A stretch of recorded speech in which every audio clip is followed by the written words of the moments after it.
اعوذ باللہ من الشیطان الرجیم بسم اللہ الرحمن الرحیم اللہم صلی علی حبیبہ اکرم الاولین والآخرین وعلی آلہ واصحابہ وبارک وسلم۔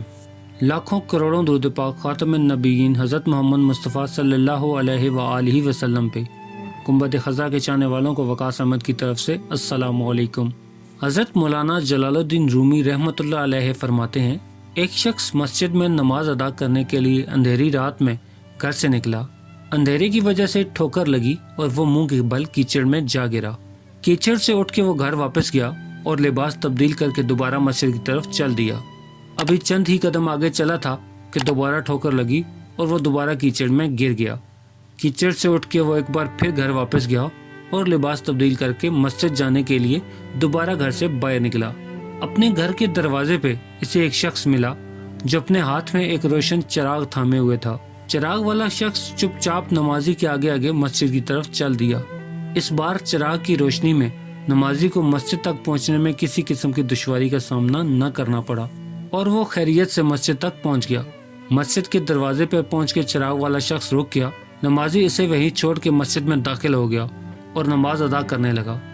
نماز سے فارغ ہو کر وہ شخص باہر آیا تو اس نے دیکھا کہ چراغ والا شخص اس کا منتظر ہے تاکہ اسے دوبارہ چراغ کی روشنی میں گھر تک چھوڑ آئے۔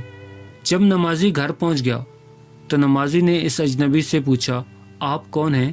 اجنبی بولا، سچ بتاؤں میں ابلیس ہوں۔ نمازی کی حیرت کی انتہا نہ رہی۔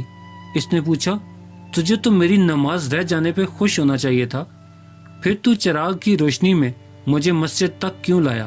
ابلیس نے جواب دیا، جب تجھے پہلی ٹھوکر لگی تو اللہ تعالیٰ نے تیری عمر بھر کے گناہ معاف فرما دیے، جب دوسری ٹھوکر لگی تو تیرے سارے خاندان کو بخش دیا۔ مجھے فکر ہوئی کہ اب اگر تو ٹھوکر کھا کے گرا تو کہیں اللہ تعالیٰ تیرے سارے گاؤں کی مغفرت نہ فرما دے، اس لیے چراغ لے کے آیا ہوں کہ تو بغیر گرے مسجد تک پہنچ جائے۔ پیارے دوستو، امید کرتا ہوں آپ کو یہ چھوٹا سا واقعہ پسند آیا ہوگا، تو میری ویڈیو کو لائک کر دیں اور مزید اس طرح کی ویڈیوز کو دیکھنے کے لیے میرے چینل کو سبسکرائب کرنا ہرگز مت بھولیں۔ بیل کا بٹن بھی دبا دیں تاکہ آپ کو نئی آنے والی ویڈیوز کا نوٹیفیکیشن مل سکے۔ ملتے ہیں ایک نئی ویڈیو کے ساتھ، تب تک کے لیے اپنا خیال رکھیے گا۔ اللہ رب العزت آپ کو آسانیاں دے اور آسانیاں بانٹنے کا شرف عطا کرے۔ اللہ حافظ۔